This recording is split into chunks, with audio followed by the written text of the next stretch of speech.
He said she was just a coworker. I saw the text. They planned a weekend getaway on my birthday. I booked the same hotel, same floor, next room. When they opened their door, I was already sipping champagne with someone he'd never dare cross. Revenge, no. Just business and a little fun. Claire, could you grab us some coffee while we finish up here? Derek didn't even look at me as he dismissed me from the boardroom. The boardroom I had designed in the company I had co-founded. I smiled tightly, nodded, and stepped out while the 6 men continued discussing our Asian expansion strategy. The expansion I had researched for months. The strategy one had drafted. The connections I had cultivated. I wasn't always invisible. There was a time when Derek would proudly pull me forward at industry events, his hand warm against my back. This is Claire, my brilliant other half. The real brains behind Horizon Tech. He'd beam with genuine pride as I outlined our vision to potential investors. Back then we were equals. Partners in every sense. I remember the night that saved our company. 3 years ago, our first international deal was falling apart. Supply chain complications in Singapore threatened to sink us before we could even establish a foothold. Derek paced our apartment, panic mounting as midnight approached. I sat cross-legged on our living room floor, surrounded by spreadsheets and market projections, building an alternative import model from scratch. It's impossible, he had muttered around 2 a.m., collapsing onto the sofa. We need to call them tomorrow and back out. Give me 3 more hours, I said, not looking up from my laptop. By sunrise, I had reconstructed an entire supply network through Malaysia instead, with better margins and fewer regulatory hurdles. When I finally showed Derek, he lifted me into the air and spun me around our tiny living room. This is why I married you, he had whispered against my hair. You see solutions where others see walls. The board approved my plan unanimously. Our stock jumped 17% the following week. Now 3 years later, I stood in the break room making coffee for men who barely acknowledged me. The company had grown exponentially. We had offices in 4 countries, a workforce of over 300 people, an evaluation that made both of us paper millionaires. Somewhere during that climb, something fundamental had shifted. I carried the tray of coffees back into the meeting, distributing them silently. As I placed the last cup beside Derek, he glanced up briefly. Thanks, honey. Then turning to the board members, now as I was saying about the Jakarta projections. My research, my insights, now delivered in his voice. I took my seat at the far end of the table. I hadn't always sat there. Once my chair had been right beside his. Week by week, meeting by meeting, I had been subtly relocated. First across from him. Then diagonal. Now practically at the door. Derek, I interrupted as he was midway through explaining my own data to the room. I think we should address the regulatory concerns I mentioned in the brief. They could impact our Q3 targets. The room fell awkwardly silent. Derek's smile remained fixed, but something cold flashed behind his eyes. I've got this covered, Claire. We'll discuss those minor details after the main strategy is approved. Minor details. The legal complications that could cost us millions. Actually, I'd like to hear Mrs. Hamilton's thoughts, said Roland, our oldest board member. His eyes were kind. He remembered who I was. Derek smoothly interjected, we're running short on time. My wife has prepared some notes on the matter. I'll have them distributed later. My wife. Not co-founder. Not CEO. Not even Claire, the financial strategist who had saved them from disaster multiple times. Just my wife. As if my Harvard MBA and decade of experience were merely charming accessories to my marital status. After the meeting, I confronted him in his office. Once our shared office, now just his, with my desk relegated to a smaller room down the hall. You completely dismissed me in there, I said, closing the door behind me. Derek sighed, loosening his tie. Don't be dramatic, Claire. I was managing the room. Those investors don't respond well to too many voices. Those investors were about to make a massive mistake based on incomplete information. Information I tried to provide. Everything worked out fine, he said, barely looking up from his phone. We got the approval we needed. That's not the point, and you know it. He finally looked at me, impatience etched across his features. What exactly is the point, then? That I didn't let you derail a critical meeting with technical minutiae? I stared at him, this stranger wearing my husband's face. The point is that you're erasing me from my own company. "You're overthinking this," he said, the dismissal so casual it stung. "We're just growing, adapting. Different phases require different approaches. Different approaches. Like him taking solo flights to conferences we used to attend together. Like forgetting our anniversary last month. Like coming home past midnight with the faint scent of unfamiliar perfume clinging to his collar. The signs had been accumulating for months.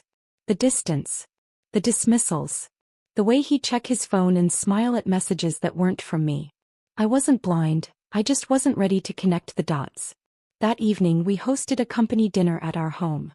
As executives and their spouses mingled in our living room, I overheard Derek introducing me to a new client. "This is Claire, my wife. She keeps everything running smoothly behind the scenes." Behind the scenes. As if I were a stagehand rather than a lead actor in our success story. Something hardened inside me that night. As I served drinks and smiled at appropriate moments, I observed myself from a distance. This polished, efficient ghost of a woman I had become. Presentable. Polite. Powerless. 2 weeks later, Jenna Wallace joined our team as the new marketing director. Tall, ambitious, with sharp eyes that assessed everything as potential leverage. I watched how Derek leaned in slightly when she spoke, how his laugh became more genuine in her presence.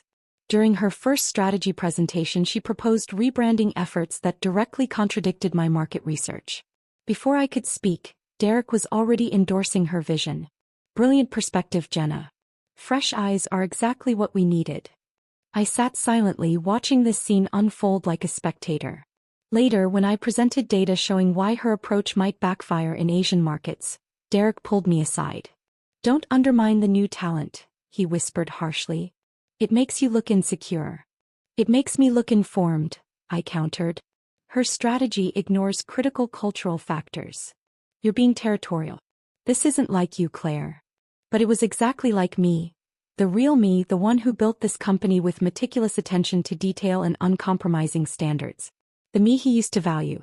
I noticed how Jenna would touch Derek's arm during conversations. How meetings with her always seemed to run late.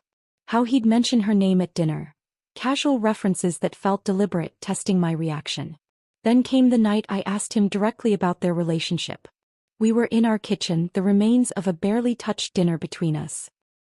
"You and Jenna seem close," I said carefully. He didn't look up from his phone. "She's just a coworker. Just a coworker." The lie wasn't what broke me, it was how little effort he put into it. He didn't even respect me enough to craft a convincing deception. In that moment, something inside me shifted, not in anger but in perfect crystalline clarity. I saw the complete architecture of what my life had become, and more importantly, I glimpsed what it could be instead. I didn't want to be seen anymore. Not as the patient wife, the shadow co-founder, the woman who forgives and forgets. I wanted to be remembered. And feared. That night I began planning my resurrection. My birthday was approaching. My 40th, a milestone that once felt significant. Derek and I had talked about celebrating in Bali or Kyoto years ago, back when we still shared dreams. But as the date drew closer, I expected nothing beyond a perfunctory dinner, if that. 3 days before, I casually mentioned it over breakfast. "Any plans for Friday? I thought maybe we could try that new French place downtown." Derek barely looked up from his tablet. "Can't. I'll be in meetings all day." No apology. No suggestion for an alternative. Not even the pretense of regret. "All night too?" I asked, keeping my voice neutral. He sighed, finally meeting my eyes with that look of practiced patience he'd perfected. "It's the Jakarta deal. You know how important this is. We've been working on it for months." I nodded, sipping my coffee. Of course. I understand. And I did understand, far more than he realized.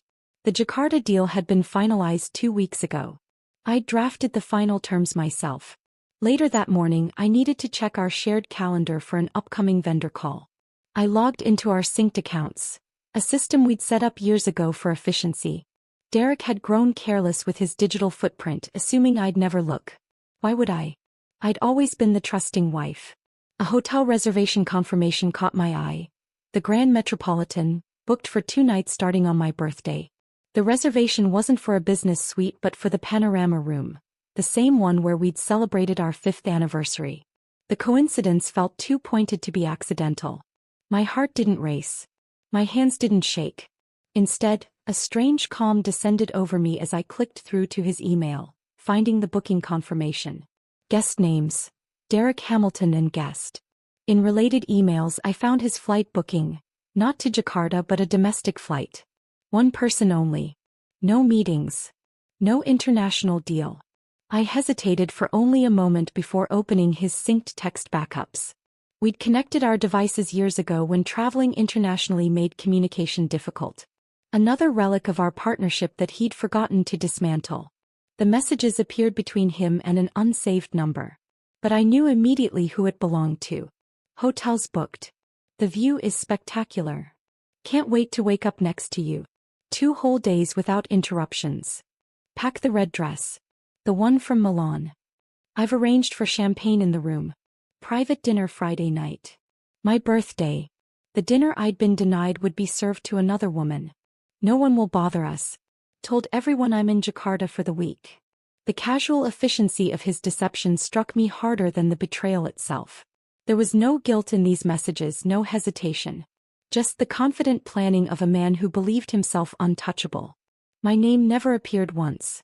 Not even a passing mention.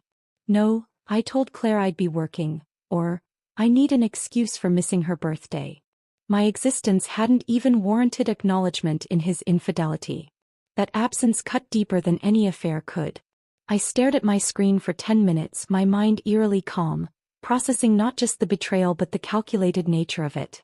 Using our anniversary hotel for his tryst felt deliberate. A subconscious erasing of our shared history. With methodical precision I began taking screenshots, saving files, forwarding message backups to a private drive. I created an encrypted folder and labeled it with a date. No emotional name, nothing that would trigger suspicion. Just cold, hard documentation. The red dress comment confirmed who she was. Jenna had posted photos from the Milan business trip last month. Derek beside her at industry dinners, both smiling too broadly. One evening event featured her in a crimson dress that clung perfectly to her frame. I remembered liking the photo automatically before realizing Derek's hand was placed just slightly lower on her back than propriety would suggest. That night I prepared dinner as usual. Salmon with asparagus, Derek's favorite wine. He came home late, distracted. I watched him check his phone repeatedly, smiling at messages that clearly weren't work-related. "How was your day?" I asked, pouring him a glass of Cabernet. "Exhausting. The Jakarta negotiations are a nightmare." The lie slid so smoothly from his lips that I almost admired his confidence. Almost. He kissed my cheek absently before sitting down. "Sorry I'll miss your birthday. I'll make it up to you next weekend." I smiled. "Don't worry about it. Business comes first." After dinner, while Derek showered, I created a new folder on my personal laptop. I titled it simply, Exit Plan. Inside I placed the evidence of his affair, but that was just the beginning. I added our company bylaws, financial records, investment portfolios. I reviewed our prenuptial agreement, ironically drafted to protect my assets before the company took off. Derek had insisted on it, believing his potential exceeded mine. That document would now become my shield. I worked silently, efficiently, feeling strangely empowered. This wasn't a frantic reaction to heartbreak. This was strategic realignment. The next morning, after Derek left for the office, I called the Grand Metropolitan. The receptionist recognized my name immediately. "Mrs. Hamilton. It's been too long since you've stayed with us." "Yes, it has," I replied warmly. "I'm calling about a reservation for this weekend." "Of course. Your husband has booked the Panorama Suite for Friday and Saturday. Would you like to add any special requests?" "Actually, I'd like to book an additional room. Preferably next door to the Panorama." There was a brief pause. "I see. We have the executive suite available directly adjacent. Would that work?" "Perfect." The clerk didn't even blink. My name still carried VIP status at the hotel where we'd once been a power couple. If she found the request unusual, her professionalism masked it completely. After confirming the booking, I sat at my desk considering my next move. This wasn't just about catching Derek in the act. This was about reclaiming what he'd systematically taken from me. My company, my dignity, my future. For that, I needed leverage. And there was only one person who had both the power and the motivation to help me. I reached for my private phone, not the one Derek could track, and dialed a number I'd never used but had kept for emergencies. Ethan Rowe, our largest investor. The man Derek had consistently undermined, dismissed, and marginalized despite his crucial role in our funding. The financial genius Derek secretly feared. He answered on the first ring as if he'd been waiting for this call for years. "Claire," he said simply. Not a question. He knew exactly who was calling and why. "Are you ready?" I asked, my voice steady. His response was immediate, unhesitating. "Been waiting." The simplicity of our exchange carried the weight of shared understanding. Ethan had seen what I'd seen: the gradual corruption of the company we'd built, the erosion of values we'd once defended.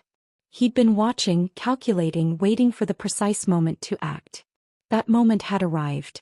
And it would begin in the room next door to my husband's affair. Ethan Rowe and I met the following morning at Petit Matin, a small French café tucked away in the business district. It wasn't where power players typically conducted meetings, which was precisely why we chose it. No industry colleagues, no prying eyes, just the soft clink of china and murmured conversations. He was already seated when I arrived, his attention focused on a leather portfolio. He didn't stand when I approached. Ethan never performed unnecessary courtesies, but his sharp eyes assessed me with newfound interest. "You look different," he noted as I sat across from him. "I am different," I replied. "Coffee." He ignored the offer. "I've been watching your husband make increasingly questionable decisions for 18 months. I assumed you were complicit or at least willfully ignorant. The accusation might have offended me once. Now it's simply confirmed my suspicions. Then why did you continue investing?" "Because I believe in what you built before he corrupted it." Ethan's directness was refreshing after years of Derek's smooth evasions. "And because I suspected you'd eventually wake up." I placed my tablet on the table between us. "I've been awake longer than you think. For the past year, I'd been documenting inconsistencies in our financial reporting. As Derek gradually excluded me from major decisions, I created back-channel access to our accounting systems. What began as self-preservation had evolved into something more troubling. 3 shell companies," I explained, opening files on my tablet. "Momentum Strategies, Pinnacle Solutions, and Vista Enterprises. All supposedly independent suppliers for our marketing division." Ethan's expression remained neutral as he reviewed the documents. "And same handwriting on the invoice approvals. Same IP addresses accessing their payment portals. Different logos, identical formatting down to the font choices." Now I had his full attention. I showed him how these companies had been billing us for strategic consulting services at increasingly inflated rates. The invoices had been consistently approved by Jenna Wallace and authorized for payment by Derek. I traced the banking information. I continued. All 3 companies deposit into related accounts. The money bounces through 4 banks before landing in an offshore account in the Caymans. "How long has this been happening?" 8 months. Started small, 10,000 here, 15 there. Now they're processing payments of 50,000 twice monthly. Ethan's eyes narrowed slightly, the closest he came to showing surprise. $500,000. And growing. He studied me carefully. "Why bring this to me instead of the board?" "Because Derek controls the board. And because you have resources I need." What I needed was a forensic auditor who could officially trace and document what I'd already discovered. Someone with credentials that couldn't be dismissed, whose findings would stand up to legal scrutiny. Someone outside Derek's sphere of influence. Ethan nodded once, decision made. "I know someone. Discreet, impeccable reputation." "How quickly can they work?" "Give me 3 days." We met again the following week. Same cafe, same table. This time Ethan brought a thumb drive. "Your suspicions were correct," he said without preamble. "The money trail is even more elaborate than you suspected, but it all leads back to Derek and your marketing director. They've created quite the scheme, sophisticated enough to fool standard audits, but not forensic investigation." I felt no satisfaction at being right. Only a cold fury that had been building for months. "The question is," Ethan continued, "what do you want to do with this information?" It was the crucial question. I could take this evidence to the authorities immediately. Derek would likely face criminal charges. The scandal would damage the company, but we'd survive. It would be swift, devastating justice. But that wasn't what I wanted. I want control, I said simply. Not revenge. Control. Ethan's mouth twitched, almost a smile. Then we need to be strategic. Our meetings became regular, twice weekly, always at the same cafe. Nothing intimate, just war councils disguised as brunch. We developed a rhythm, a shared language of corporate strategy and contingency planning. I suggested embedding a new clause in our corporate bylaws. If the CEO was found complicit in ethical misconduct or financial violations, the board could suspend them immediately pending investigation. No lengthy procedures, no protracted voting process. Immediate removal. He'll never agree to it, Ethan said. He won't read it, I countered. Derek signs whatever I put in front of him if it's more than 2 pages long. Always has. I drafted the policy in dense legalese, buried it within updates to our standard operating procedures. When I placed it on Derek's desk among a stack of quarterly compliance documents, he predictably sighed. Do I really need to go through all this now? The board needs these signed before the Jakarta announcement, I said, the lie coming easily. He scrawled his signature across the pages without reading a single line. You handle the boring stuff so well, he'd said with a dismissive smile. I filed the signed documents officially the next day. The trap was legally set. Ethan and I planned for every contingency. We anticipated internal backlash, which board members would remain loyal to Derek, which executives might resign in protest. We prepared for PR fallout, drafting statements emphasizing corporate governance and ethical standards. We even strategized how to spin Jenna's inevitable exit, not as a scandal but as a routine reorganization. What about the clients who are personally loyal to Derek? Ethan asked during one of our sessions. I've been managing those relationships from the shadows for years, I replied. Most don't even realize how much they've been dealing with me rather than him. And the media? They'll want the salacious angle, executive affair, corporate scandal. We control the narrative by focusing exclusively on the financial impropriety. The personal aspects remain private. I didn't want Derek jailed or publicly humiliated for his affair. That was between us. What I wanted was to dismantle the power structure he'd built. His reputation as a visionary, his control over my company, his inflated pride.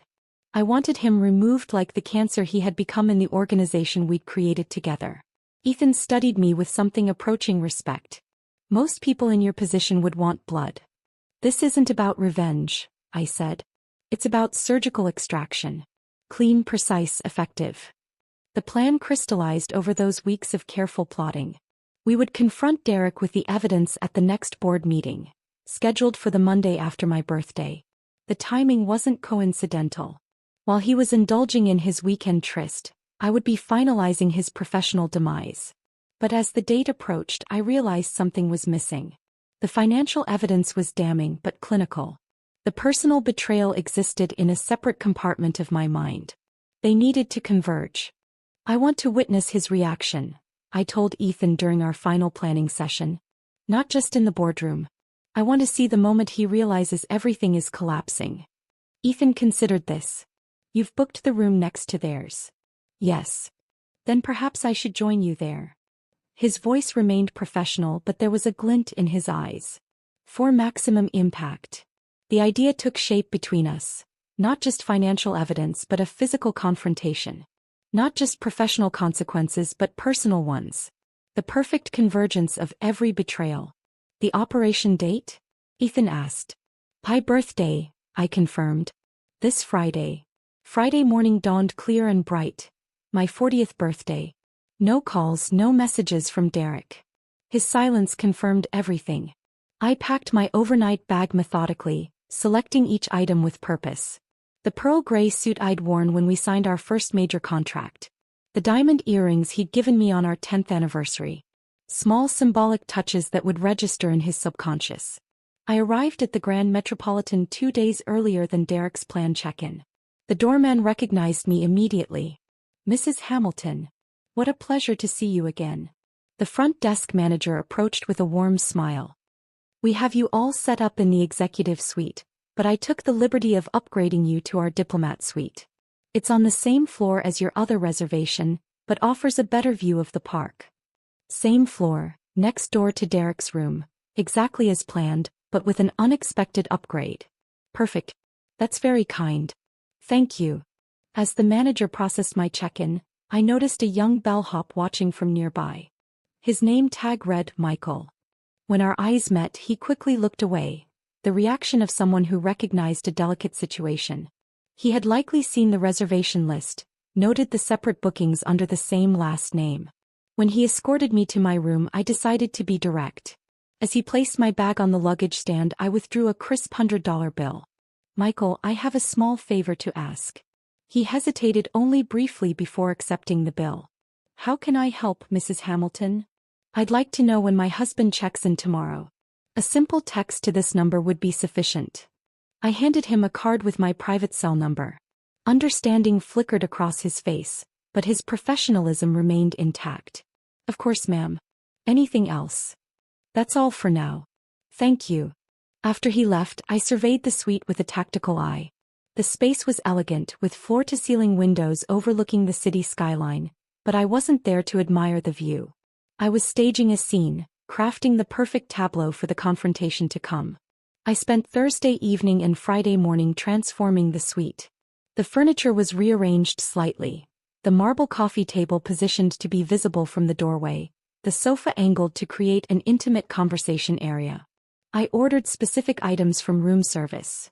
A premium bottle of Dom Perignon chilling in an ice bucket, 2 crystal champagne flutes placed precisely on the table. Low lighting was essential. Bright enough to be clearly visible from the hallway, dim enough to create an atmosphere of conspiracy. I selected background music with care. Nothing romantic, but something sophisticated and subtle that would carry into the corridor when the door was open. Every detail was a calculated bullet aimed at Derek's psyche. By Friday afternoon, the stage was set. I received a text from Michael, package arriving at 6 p.m. Derek was checking in early, likely eager to prepare for his evening with Jenna. I messaged Ethan, timeline accelerated. 6:30. His response was immediate, confirmed. I dressed with deliberate care, a black dress that was elegant without being provocative. Professional makeup, hairstyled in the sleek updo I wore for major business presentations. The armor of a CEO, not a scorned wife. At 6:27, a discreet knock announced Ethan's arrival. He entered carrying a leather briefcase, his expression as impassive as ever. They're here, he said without preamble. Checked in 12 minutes ago. The woman went to the hotel bar while he inspects the room. Of course Derek would want to ensure everything was perfect before bringing Jenna up. His predictability had become my advantage. Ethan opened his briefcase on the coffee table, extracting a thick manila envelope sealed with tamper-evident tape. 50 pages of evidence, notarized and time-stamped. Bank records, transaction histories, corporate filings for the shell companies. The forensic accountant's full report. Everything. We spread the documents across the table, arranging them to be visible but not obviously displayed. Evidence hiding in plain sight. The board members have been notified of an emergency meeting Monday morning, Ethan continued. The agenda doesn't specify details, but I've spoken personally with the 4 members we need for a majority vote. And they're prepared to act? They're prepared to listen. The evidence will do the rest. We reviewed everything one last time. Export manifests that revealed the fraudulent billing schemes, forensic accounting reports tracing the money flow, board protocols for emergency suspension. The legal framework was airtight. The policy change I'd sneaked past Derek would be his undoing. Our interaction remained strictly professional. No touching, no flirting. Despite what Derek would soon assume upon seeing us together, Ethan and I weren't lovers. We were co-conspirators united by a common goal. The intimacy between us was intellectual, not physical. At 7:15, voices drifted from the hallway. Laughter, light and flirtatious. The distinctive click of Jenna's heels on marble. They're coming, I whispered, moving to the door. I opened it just enough for a slice of light to spill into the hallway, not fully ajar but clearly intentional. From the corridor one would glimpse the champagne, the papers, 2 figures in intimate consultation. The perfect visual ambiguity. Ethan positioned himself beside me, partially visible from the hallway. Remember, he murmured, no matter what he says, let him speak first. The power is in his reaction. I nodded, heart steady. This wasn't about emotion. It was about execution. The voices grew closer. Keys jangled as Derek unlocked his suite. "Wait until you see the view," he was saying. "Worth every penny." Jenna's response was lost as I focused on controlling my breathing. The moment was approaching. The culmination of months of planning, years of diminishment, a lifetime of underestimation. I stood motionless, calculating the exact second when Derek would notice my partially open door. The lighting was designed to catch peripheral vision. Not obvious but impossible to miss. "After dinner I thought we could," Derek's voice cut off abruptly. He'd seen it. I didn't breathe. I waited. One beat. Two. Silence hung in the hallway. Then cautious footsteps approached. The door across from mine opened wider as Derek stepped into view. Our eyes locked through the deliberate gap I'd created. Behind him, Jenna appeared, her scarlet dress exactly as promised in the texts. Her hand rested possessively on Derek's arm until she registered the frozen tableau before her. The moment crystallized exactly as I'd choreographed. Derek's face transformed in seconds. Confusion, recognition, shock, and finally, the dawning horror of understanding as he noticed Ethan beside me. Their expressions changed forever in that instant. All color drained from Derek's face. Jenna's perfect composure cracked, her professional mask slipping to reveal naked anxiety. I allowed myself the smallest of smiles. Not triumphant, not angry, but calm and knowing. A smile that said, "I see you. I've always seen you. And now you finally see me too." The silence in the hallway stretched for 3 full seconds. Derek's face cycled through emotions like a kaleidoscope. Shock, confusion, anger, and finally fear. Jenna stepped behind him, visibly rattled. She attempted a smile that collapsed before it fully formed. "Claire." Derek choked out, his voice barely above a whisper. With deliberate slowness, I raised my champagne glass in a mocking toast. "Happy birthday to me." The words hung in the air between us, sharp and gleaming. Beyond him, I could see Jenna's perfectly manicured hand trembling against the door frame. She hadn't expected this, to be confronted directly, to have her affair exposed through such a precisely orchestrated moment. Ethan stood from where he'd been seated, straightening his tie in an unhurried motion. His expression revealed nothing as he collected a document from the table. When he spoke, his voice carried the weight of absolute certainty. "We'll need you at tomorrow's board meeting," he said. Not a request. A command. Derek's spine stiffened at Ethan's voice. The implications were registering now. Not just the personal betrayal, but the professional alliance I had formed with the investor he had systematically undermined. His eyes darted between us, calculating, reassessing the power dynamics that had suddenly shifted beneath his feet. He stepped forward, one hand extended in a placating gesture. "Claire, this isn't what it looks like." The desperation in his denial almost made me laugh. After months of gaslighting and dismissal, he still believed I would accept whatever narrative he constructed. I allowed myself a small, contained smile. "No, Derek. It's worse." His brow furrowed, confusion momentarily overtaking panic. Before he could respond, I stepped back and closed the door with a definitive click. The lock engaged with a sound that felt like punctuation, the period at the end of a marriage, a partnership, an era. Inside the room, I moved calmly to the sofa and sat down. Ethan remained standing, watching me with something approaching respect. "Your hands aren't shaking," he observed. I looked down, surprised to find he was right. Despite the confrontation, my body remained steady. No trembling fingers, no racing heart, no surge of adrenaline. Just a profound sense of clarity. "I've imagined that moment 100 different ways," I said quietly. The reality was better. Ethan nodded once, understanding. "Now we prepare for tomorrow." We spent the next 3 hours refining our strategy for the emergency board meeting. Outside, we could hear Derek and Jenna arguing in harsh, hushed tones before they eventually left. Their evening plans, the romantic dinner, the champagne, the carefully selected red dress, all rendered meaningless by 7 seconds of unplanned confrontation. I slept soundly that night for the first time in months. No anxiety dreams, no waking to check my phone, no rehearsing conversations in my head. Just deep, restful sleep, the kind that comes with absolute certainty.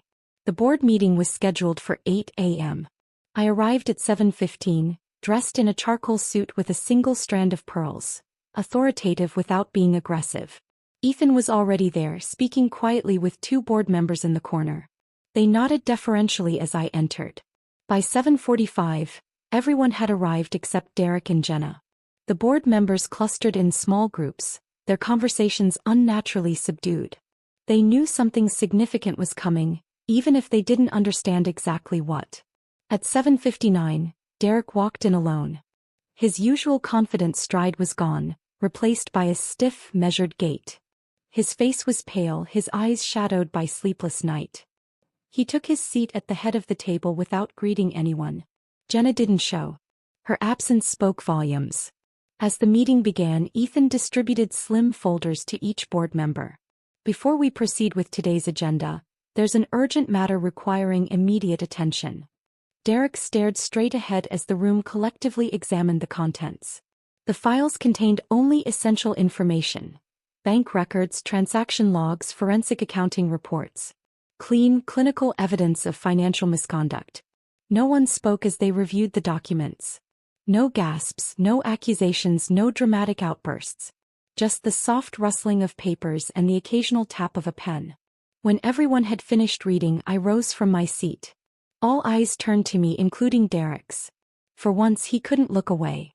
As outlined in the corporate bylaws, Article 7, Section 3, Subsection B, which was unanimously approved by this board, evidence of financial impropriety requires immediate suspension of any executive found complicit pending full investigation. My voice remained steady, professional. This wasn't personal, not in this room. This was governance. The evidence before you clearly establishes that Derek Hamilton authorized payments to fraudulent vendors, resulting in company funds being diverted to offshore accounts. These actions constitute a direct violation of our ethical standards and fiduciary responsibilities. I paused, allowing the information to settle. Not a single question was raised. The evidence was too clear, too comprehensive to dispute. Therefore, I am invoking the emergency clause. Derek Hamilton is suspended from all duties and authorities as CEO, effective immediately. Derek's knuckles whitened as he gripped the arms of his chair, but he remained silent. What defense could he offer against his own signature, his own banking records? During this period, I continued, I will resume control of operations until a vote for permanent leadership can be held following the completion of a full audit. The room fell silent. I didn't rush to fill the void, didn't seek immediate approval. I simply stood there, confident in the framework I had built. After what felt like minutes but was likely only seconds, Roland, our senior board member, cleared his throat. I believe the evidence speaks for itself. I motioned to approve the emergency succession as outlined. Seconded, said Vivian Chin, another board veteran. The vote was swift, unanimous. Not out of loyalty to me but out of self-preservation. No one wanted to be associated with what Derek had done. Effective immediately, I said, collecting my papers. All operational decisions will route through my office. We will issue a statement to key stakeholders by noon. Throughout the proceedings, Derek never spoke a word. No defense, no denial, no desperate attempt to regain control. He simply sat there, watching as his career imploded in 9 minutes of clinical corporate procedure. As the meeting adjourned, his eyes found mine across the table. In them I saw something I had never witnessed before. Fear. Raw, undisguised fear. Not just of losing his position but of losing his identity. Without the title, without the authority, who was he? I didn't return his gaze with anger or triumph. I offered nothing. No emotion, no reaction, no acknowledgement of our shared history. I simply stood, gathered my belongings, and walked out of the boardroom with measured steps. Not a single glance behind me. As I moved down the hallway toward what was now my office again, I heard the hushed conversations begin. The speculation, the shock, the inevitable realignment of loyalties. None of it mattered. The transition of power was complete, not through drama or confrontation, but through methodical execution of the systems Derek himself had signed into existence. The empire had changed hands in less than 10 minutes. The aftermath unfolded like ripples from a stone dropped in still water. Precise, predictable, expanding outward with mathematical certainty. Derek's desperation grew as each day solidified my position. First came the calls. hourly, then half-hourly, then every few minutes until I instructed IT to block his number from the company system. His emails followed a predictable arc: shock, denial, anger, bargaining. The final one arrived 3 days after the board meeting. "Claire, you've made your point. You've humiliated me. You've taken everything. What more do you want? We built this together. You can't just erase me." I didn't respond. There was nothing left to say. By the end of the week, he'd enlisted his mother, a woman who had barely spoken to me in years, to plead his case. She arrived unannounced at my office, eyes red-rimmed but chin held high. "He's devastated, Claire," she said, settling into the chair across from my desk without invitation. "I've never seen him like this. I'm sorry you've been drawn into this, Margaret." My tone was gentle but firm. "But this isn't a personal vendetta. Financial impropriety of this magnitude cannot be ignored. He made a mistake." "No." I slid a folder across the desk. "A mistake is accidental. This was systematic. 8 months of deliberate fraud." She didn't open the folder. He didn't need to. The truth was written across her face. She already knew. Mother's intuition, perhaps, or simply the recognition that the son she'd raised was capable of exactly this kind of calculated selfishness. "What happens now?" she asked quietly. "The company continues. The audit proceeds. Derek's involvement will depend on the findings." "And your marriage?" I met her gaze directly. "That ended long before any of this happened." After she left, I instructed security to update the visitor protocols. No more unannounced guests, regardless of family connections. Then I blocked Derek's personal email, his social media accounts, even the messaging app we'd once used for quick notes throughout the day. Complete digital excision. Jenna resigned 3 days later. No dramatic exit, no threats of legal action, just a brief, formal letter submitted through HR. Rumor circulated that she had left the industry altogether, accepting a position at a nonprofit on the opposite coast. I neither confirmed nor denied these rumors. Her departure was a footnote, not a chapter. My focus remained on rebuilding what Derek had nearly destroyed. The company needed clear, decisive leadership to weather the transition. I provided it without fanfare or dramatic declarations. My first symbolic act was subtle but unmistakable. I had Derek's corner office repainted, from the masculine charcoal he'd selected to a clean, neutral white. His heavy mahogany desk was replaced with a sleek glass one. His nameplate disappeared from the door, replaced by a simple CO office. No name needed. Everyone knew who occupied the space now. As the changes took effect, an unexpected phenomenon emerged. Staff morale soared. Productivity increased across departments. Meeting attendance reached perfect levels. Projects that had stalled for months suddenly found momentum. In private conversations, the truth emerged. Everyone had seen the cracks in Derek's leadership. The favoritism, the hasty decisions, the credit-taking. But no one had dared speak, fearing his volatility and vindictiveness. My calm, methodical approach provided the stability they had been craving. Under Ethan's and my joint leadership, we implemented strategic changes that should have happened years earlier. We restructured the board, bringing in 2 industry veterans who challenged our thinking in productive ways. We cut product lines that had been losing money for years but that Derek had refused to abandon due to personal attachment. We rebranded our core offerings with messaging that resonated in international markets. The results spoke for themselves. Within 6 months, revenue climbed 18%, our strongest growth period since the company's founding. We secured 3 major European contracts that Derek had pursued unsuccessfully for years, clients who responded to our renewed commitment to transparency and innovative solutions. Throughout this period of transformation, I maintained a deliberate public composure. No triumphant LinkedIn posts. No cryptic quotes on Instagram. No interviews discussing the dramatic leadership change. I simply worked, allowing results to speak louder than any personal narrative could. The legal aftermath proceeded with similar efficiency. The forensic audit confirmed everything we had discovered and more. Derek faced serious consequences: financial penalties, legal restrictions, reputation damage. But I didn't push for criminal charges. That had never been my goal. Justice, not vengeance. Correction, not destruction. 7 months after the board meeting, Ethan stopped by my office late one evening. I was reviewing quarterly projections, preparing for the following day's investor call. He placed a bottle of wine on my desk, the same vintage we had served at our first major client celebration. Attached was a simple note card, to the queen who never needed a crown. He left without further comment, our professional alliance continuing its effective course. We weren't friends, probably never would be, but we shared a mutual respect that served the company well. That night I took the wine home to my new apartment, a sleek, minimalist space 40 floors above the city. I opened the bottle and stepped onto my private balcony, watching as the city lights emerged against the darkening sky. I toasted alone, not out of loneliness but out of choice. The solitude felt earned, purposeful. As I sipped the rich Cabernet, I reflected on the journey. I had never wanted to destroy Derek despite what he might believe. I had simply wanted him to understand a fundamental truth he had forgotten. I wasn't just his wife, an accessory to be displayed and dismissed. I was the empire, the architect, the vision. He had tried to reduce me to a shadow while he stood in the spotlight. He had tried to claim sole ownership of what we had built together. He had tried to cheat the very foundation that supported his success.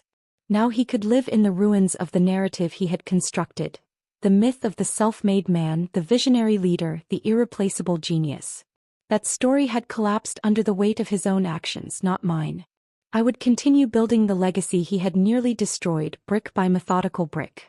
But now my name would be carved at the top, not out of ego but out of truth. Not as revenge but as restoration of the natural order. The company flourished not because I had ruined Derek but because he had ruined himself. All I had done was reveal the truth that had been there all along, hidden beneath layers of deception and self-delusion. I finished my wine as the city settled into its nighttime rhythm. Tomorrow would bring new challenges, new opportunities, new growth. The past was finished. The future belonged to me. And this time I would remain visible. If this story of sweet revenge had you on the edge of your seat, smash that like button right now. My favorite part was when Claire raised her glass and said, "Happy birthday" to me, while Derek stood frozen in shock. What was your favorite moment from Claire's masterful takedown? Drop it in the comments below. Want more stories of brilliant women reclaiming their power? Subscribe and hit that notification bell so you never miss an upload. The next corporate queen's revenge might be even more satisfying.